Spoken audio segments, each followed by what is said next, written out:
Assalamualaikum warahmatullahi wabarakatuh. Selamat datang di channel Dongeng Mistis.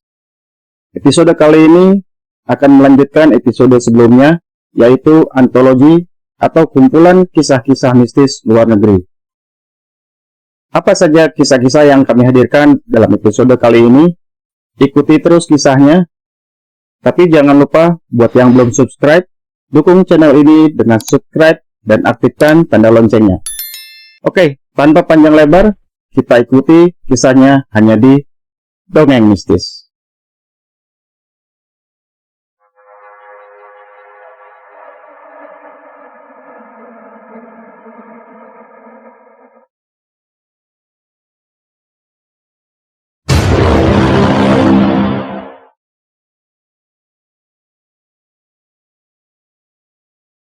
Kisah yang pertama datang dari India, ditulis oleh Adgal Pariswala.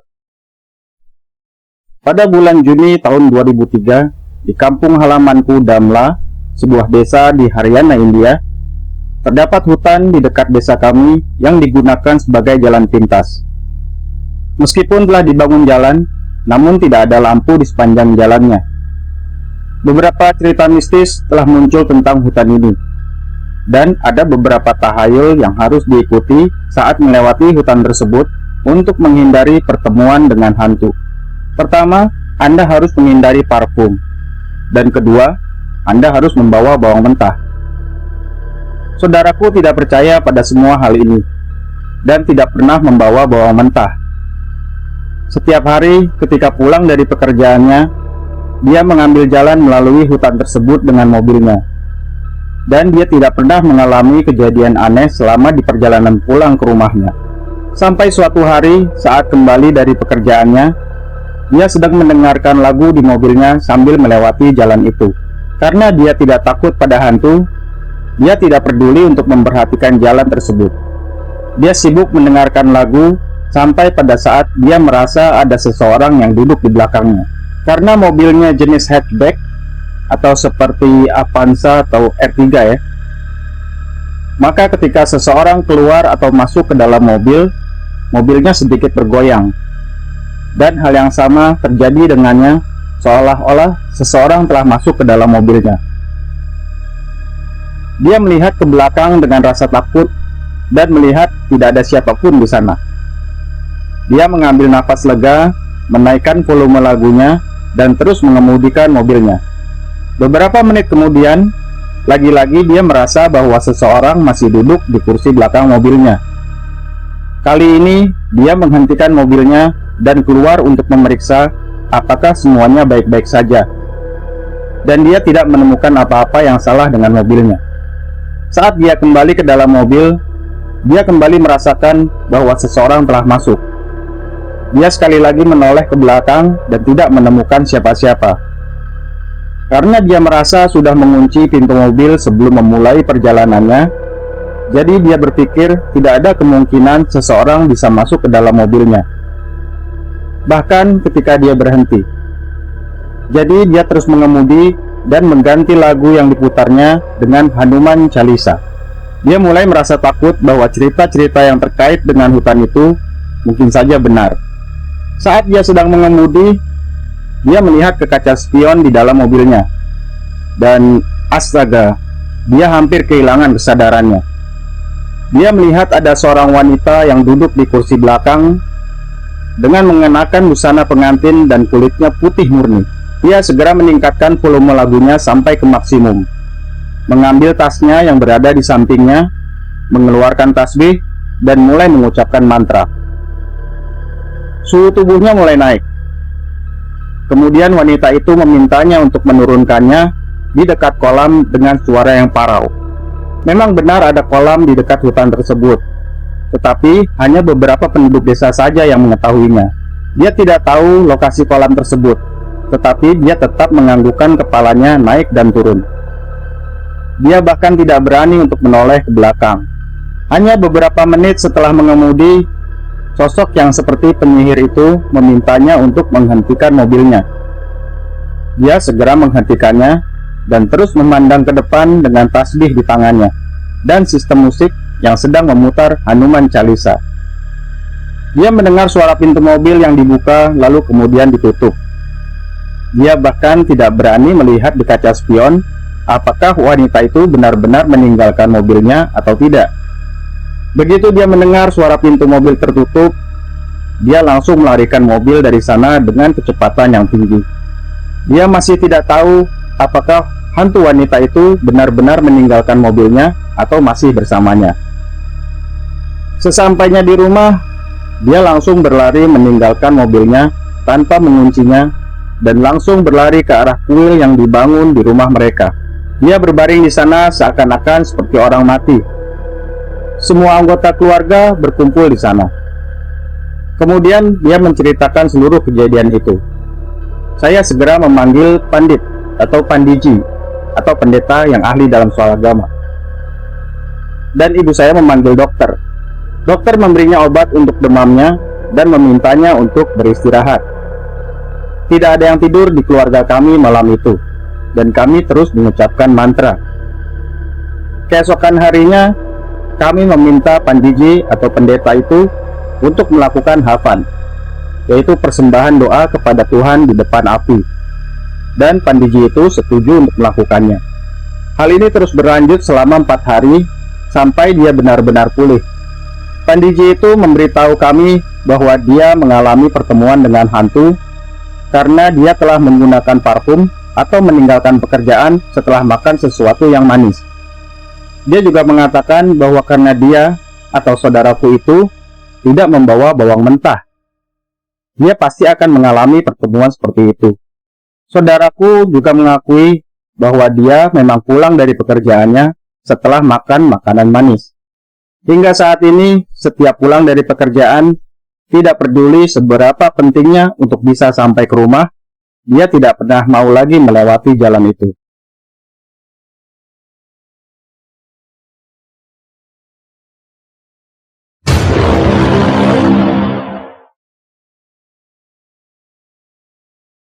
Baik, untuk cerita yang kedua, kita akan jalan-jalan ke New Mexico. Kisah ini ditulis oleh The Faith Seer. Saya berprofesi sebagai seorang konsultan rumah tangga. Waktu itu, ada sepasang orang tua dari seorang anak berusia 7 tahun yang datang untuk mencari bantuan dan panduan darurat mengenai pengalaman mistis yang baru saja mereka alami di rumahnya. Mereka menjelaskan bahwa si ibu telah membeli sebuah boneka dari toko barang bekas yang pada saat itu dianggap sebagai hadiah yang bagus untuk putrinya karena ulang tahunnya sudah dekat. Ibu itu menjelaskan bahwa saat memberikan boneka tersebut sebagai hadiah, putrinya sangat senang sekali dan menjadi sangat terikat pada boneka itu. Kedua orang tua itu menjelaskan bahwa putrinya menghabiskan banyak waktu dengan boneka itu dan membawanya kemana-mana. Saat mandi, dia membawa boneka itu ke dalam bak mandi. Saat tidur, dia membiarkan boneka itu tidur di tempat tidurnya.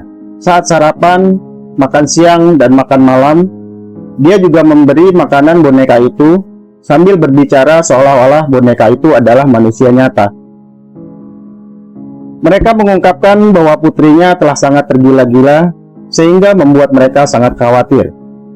Si ibu juga menceritakan tentang suatu hari ketika putrinya tidak berhenti menangis. Saat itu, ibunya mengetahui bahwa sejak mendapatkan boneka itu, putrinya juga membawa boneka itu ke sekolah. Gurunya telah menelponnya dan memberitahukan bahwa putrinya sangat terganggu selama pelajaran karena terus berinteraksi dengan boneka itu, seolah-olah itu adalah manusia nyata. Hal ini tentu menyebabkan gangguan untuk orang lain juga. Si ibu ini akhirnya mengambil boneka itu dari putrinya dan bilang kepadanya bahwa dia tidak diizinkan untuk membawa boneka itu ke kelas lagi. Setelah menangis sepanjang hari sejak bonekanya itu diambil, putrinya menjadi sangat berani dan memberontak kepada ibunya. Dia juga mulai memanggil ibunya dengan sebutan nama, berteriak-teriak, dan mengatakan betapa sangat membenci ibunya.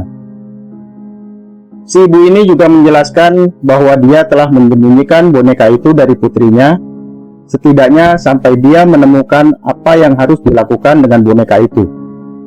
Dia juga memberitahu putrinya bahwa karena perilakunya yang tidak hormat dan pemberontak, dia akan dihukum. Dan oleh karena itu, dia tidak diizinkan bermain dengan bonekanya lagi. Kemudian diceritakan bahwa keesokan harinya setelah mengambil boneka dari putrinya, si ibu ini mengetahui bahwa putrinya masuk ke kamarnya untuk mencari boneka itu. Si ibu ini segera mengikuti putrinya. Dan ketika dia masuk ke dalam kamarnya, dia melihat putrinya sudah memegang boneka itu. Putrinya berhasil menemukan boneka itu yang diletakkan di kursi di kamar ibunya. Ketika si ibu ini melihat putrinya berada di kamarnya dengan boneka di tangannya, dia berusaha untuk meminta kembali bonekanya, sambil mengingatkan bahwa dia sedang dihukum dan tidak memiliki izin untuk membawa boneka itu. Dia mengungkapkan bahwa saat melakukan itu, putrinya menjadi sangat marah, gelisah, dan agresif secara verbal terhadap ibunya, dan kembali memanggilnya dengan sebutan nama, mengatakan betapa dia sangat membencinya, dan bahwa ibunya tidak memiliki hak untuk mengambil bonekanya. Si ibu ini lalu mendekatinya dan mencoba mengambil boneka itu dari tangan putrinya. Tetapi putrinya mendadak menjadi sangat tidak hormat dan agresif secara verbal. Putrinya tiba-tiba mendorongnya dengan sangat keras sambil mengatakan "tidak" dan melindungi bonekanya agar ibunya tidak mengambilnya. Ibu ini mengatakan bahwa dirinya telah dibuat terpental dan jatuh duduk di lantai karena didorong oleh anak berusia 7 tahun dengan kekuatan yang tampaknya seperti kekuatan supranatural untuk anak seumurnya. Kemudian, seperti yang dilaporkan oleh ibunya pada saat itu, dia menceritakan bahwa putrinya yang masih merasa marah menatapnya dengan bengis saat dia masih berada di lantai setelah didorong. Ibu ini lalu mencoba bangkit dari lantai. Dia merasa bingung dan kecewa tentang perilaku putrinya. Kemudian si ibu ini menyatakan bahwa pada saat itu sesuatu yang sangat menakutkan terjadi. Dia menyatakan bahwa saat putrinya memegang bonekanya dengan kedua tangannya, tiba-tiba di hadapannya boneka itu memutar kepalanya ke arah putrinya dan menatapnya. Boneka itu berbicara dengan suara anak yang menakutkan. Boneka itu berbicara kepada anak berusia 7 tahun itu dan berkata kepadanya, "Mama, aku lapar, tolong beri aku makan." Sejauh yang dilaporkan oleh ibunya, anak itu menatap ibunya dengan pandangan ketakutan yang sangat jelas, lalu melemparkan boneka itu ke seluruh ruangan, berteriak ketakutan dan berlari ke arah ibunya untuk segera memeluknya. Ibu ini menyatakan bagaimana putrinya memeluknya begitu erat dan gemetar ketakutan pada saat itu, sambil terus meminta maaf kepada ibunya dengan berkata, "Maafkan aku Mama, tolong maafkan aku karena mengatakan hal-hal jahat padamu dan tidak mendengarkanmu. Aku sangat minta maaf, aku sangat minta maaf," katanya.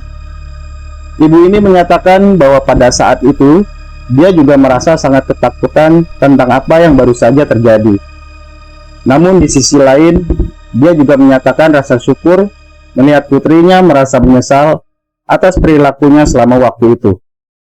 Untuk mendapatkan konfirmasi dan memastikan apa yang telah terjadi, saat itu ibunya benar-benar bertanya kepada putrinya untuk menceritakan apa yang telah dilihat dan didengarnya dari boneka itu. Dan putrinya mengatakan kepadanya, dia memutar kepalanya ke arahku dan memberitahu aku bahwa dia lapar, memanggilku Mama, dan meminta aku untuk memberinya makan.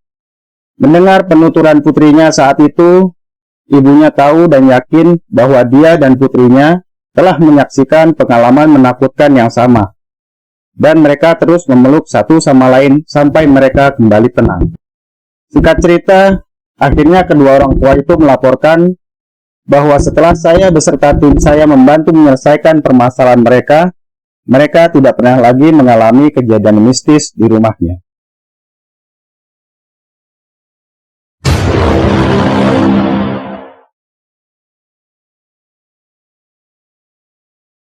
Kita masuk ke cerita yang ketiga. Cerita ketiga ditulis oleh Julius dari Australia. Cerita ini melibatkan dua orang teman saya. Sebut saja nama mereka Chris dan Kevin. Saat itu saya baru mulai mengerjakan tugas sekolah saya. Sudah cukup malam juga saat itu, yaitu sekitar pukul 10 malam. Saat Kevin menelpon saya dan mengatakan bahwa dia akan mengunjungi rumah saya. Dan tentu saja saya mengiyakan.